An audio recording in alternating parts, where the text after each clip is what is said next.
Nous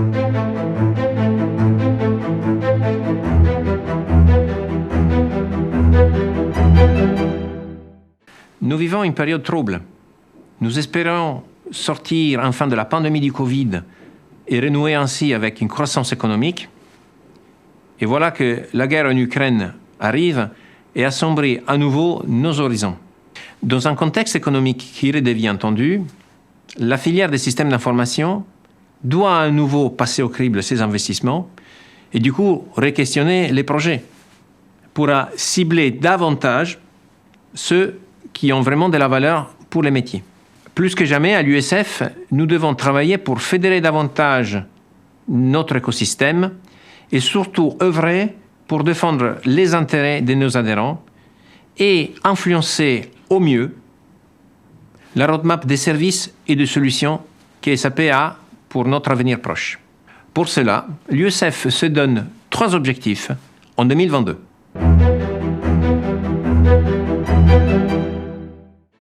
En début d'année, vous savez, il y a eu de nouvelles nominations à la tête de SAP France, avec le départ inattendu du directeur général précédent et ainsi que de sa directrice des opérations.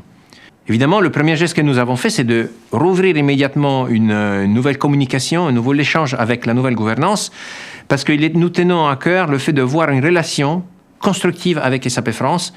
Évidemment, il faut reconstruire toute une confiance de zéro et surtout faire en sorte que la nouvelle gouvernance s'engage sur les promesses qui avaient été faites par la précédente, notamment, je pense, au plan de formation de 3000 nouveaux consultants sur les 3 prochaines années, qui est un plan qui nous tient vraiment à cœur, parce que c'est par ces 3000 consultants que nous allons pouvoir soutenir les projets SAP qui sont en train de se lancer parmi nos adhérents.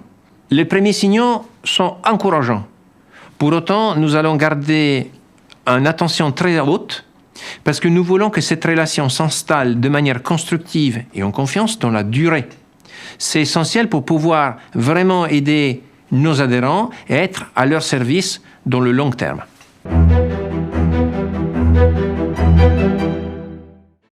Le deuxième objectif qu'on veut travailler à l'USF en 2022 concerne le cloud. SAP avait annoncé en 2021 vouloir tripler les revenus cloud d'ici 2025.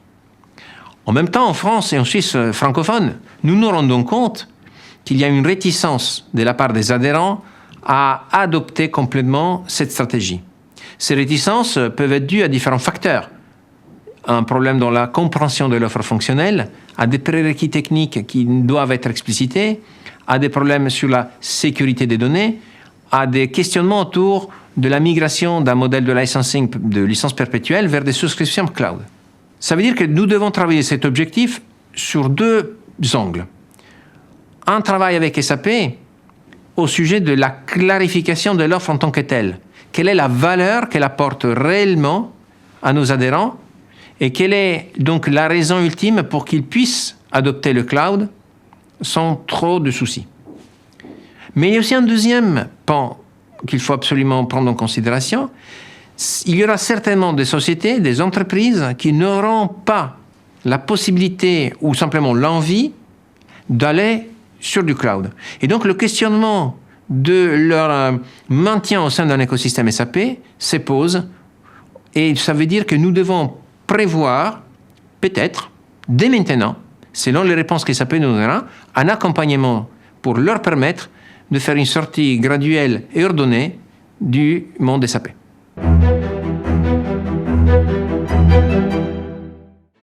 Nous voulons que l'USF puisse avoir et garantir dans le temps sa capacité à être une association écoutée vraiment par l'éditeur. Ça veut dire asseoir notre légitimité pour que notre capacité d'influence en sorte grandie. Cela passe par nos membres de l'USF Force, qui sont là pour vraiment faire vivre l'association par leur animation de commission ou de groupe de travail, par leur œuvre de bénévolat au sein des instances de gouvernance et pour pouvoir vraiment animer tout l'écosystème.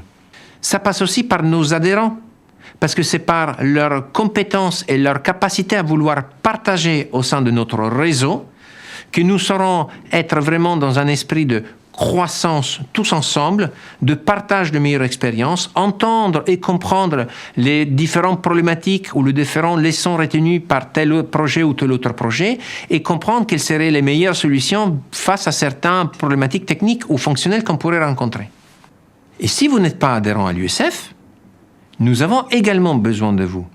D'une part, pour pouvoir enrichir notre dynamique et nos recueils d'expérience au sein de nos commissions, mais aussi parce qu'en vous unissant à nous, nous serons plus à même de pouvoir défendre aussi vos intérêts vis-à-vis de l'éditeur et ainsi sécuriser vos investissements et sauvegarder un peu les projets que vous avez mis en œuvre sur des solutions SAP ou avec des services SAP. Je vous rappelle, rentrer à l'USF, c'est rentrer dans un réseau de 450 entreprises adhérentes, parmi lesquelles il y a une cinquantaine d'administrations publiques, pour toucher 3450 personnes physiques et qui globalement représentent 75% du CAC 40 et 66% du SBF 120. C'est donc rentrer dans un écosystème vivant, dynamique et qui a vraiment à cœur d'être dans ce réseau d'entraide, de donner et recevoir pour qu'ensemble, on puisse tous grandir et sécuriser nos projets et, dans le monde SAP et les investissements de nos entreprises. Ça veut dire aussi pouvoir accéder en manière exclusive à un ensemble de livrables qui vraiment sont la résultante de toutes ces dynamiques qui ont lieu dans les commissions et pouvoir travailler sur des thématiques importantes, ciblées et qui peuvent être de la migration S/4HANA dans le privé ou dans le public à des parties de licensing, juste pour en citer deux. Ça veut dire aussi pouvoir accéder à le seul grand événement SAP en France, la convention de l'USF, qui est complètement indépendant de l'éditeur, dans lequel vous pouvez avoir la crème des partenaires et travailler vraiment avec tous les adhérents qui ont à cœur, qui tiennent à cet écosystème et qui croient dans le fait que l'esprit de partage est une manière pour grandir tous ensemble pour le bien-être commun de tous nos projets. Donc, en 2022, une fois de plus, l'USF renouvelle son ambition de vraiment servir tous les utilisateurs de toutes les solutions SAP en France et en Suisse romande. Adhérer à l'USF, c'est une expérience riche, tant d'un point de vue professionnel que d'un point de vue humain.